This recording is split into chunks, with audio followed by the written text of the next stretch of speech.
ക്രിസ്തുവിന്റെ സമാധാനം നിങ്ങളോടുകൂടെ ഉണ്ടായിരിക്കട്ടെ.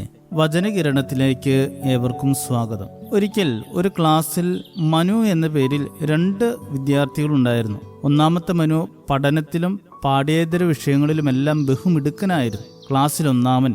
എല്ലാ അധ്യാപകർക്കും ആ മനുവിനെക്കുറിച്ച് നല്ലത് മാത്രമേ പറയാനുണ്ടായിരുന്നുള്ളൂ. എന്നാൽ രണ്ടാമത്തെ മനു പഠനത്തിൽ വലിയ മിടുക്കനൊന്നുമല്ലായിരുന്നു. എല്ലാ ക്ലാസ്സിലും പിൻബെഞ്ചിലായിരുന്നു അവന്റെ സ്ഥാനം.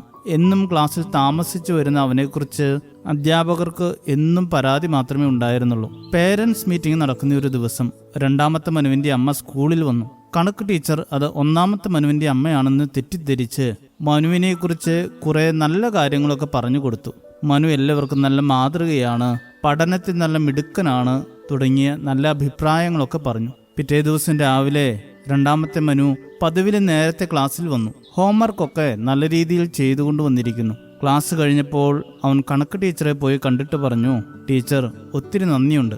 ആദ്യമായിട്ടാണ് ഒരു ടീച്ചർ എന്നെപ്പറ്റി ഇങ്ങനെ നല്ലത് പറയുന്നത്. ഇനി ടീച്ചറുടെ അഭിപ്രായം ഞാൻ ഒരിക്കലും തെറ്റിക്കില്ല എന്ന്. അങ്ങനെ ആ മനുവും ക്ലാസ്സിലെ ഒരു മികച്ച വിദ്യാർത്ഥിയായി മാറി. ഒരാളുടെ ജീവിതത്തിൽ കിട്ടുന്ന പ്രോത്സാഹനം എത്ര വിലയേറിയതാണെന്ന് ഈ കഥ നമ്മെ പറഞ്ഞു പഠിപ്പിക്കുന്നു. വിശുദ്ധ മത്തായി 25-ാം അധ്യായത്തിൽ ഒരു യജമാനന്റെയും 3 ദാസന്മാരുടെയും ഉപമ നമുക്ക് കാണാൻ കഴിയും.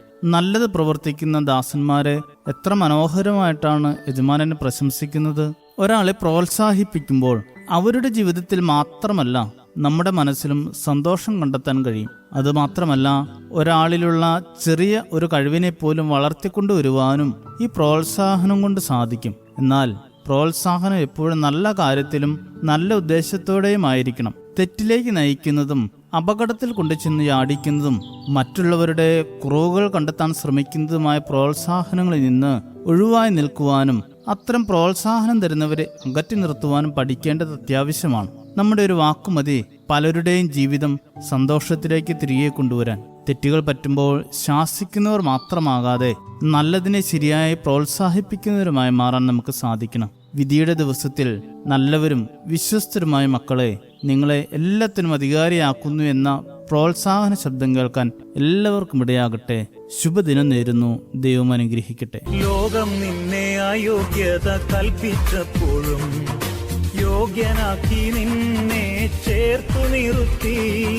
ലോകം നിന്നെ അയോഗ്യത കൽപ്പിച്ചപ്പോഴും യോഗ്യനാക്കി നിന്നെ ചേർത്തു നിർത്തി.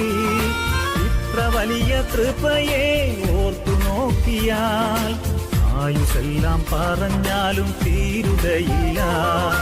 ഇത്ര വലിയ കൃപയെ ഓർത്തു നോക്കിയാൽ ആയുസെല്ലാം പറഞ്ഞാലും തീരുകയില്ല. നമുക്കൊരു ദൈവമുണ്ട്, സ്വർഗത്തിലുണ്ട്. നമുക്കായി കരുതുന്ന കർത്തനുള്ളപ്പോൾ. നമുക്കൊരു ദൈവമുണ്ട്, സ്വർഗത്തിലുണ്ട്. നമുക്കായി കരുതുന്ന കർത്തനുള്ളപ്പോൾ. ഓട്ടമോടി അധ്വാനിച്ചു വെറുതെയെന്ന് നിന്നെ തന്നെ നോക്കി നീ പറഞ്ഞിടല്ലേ.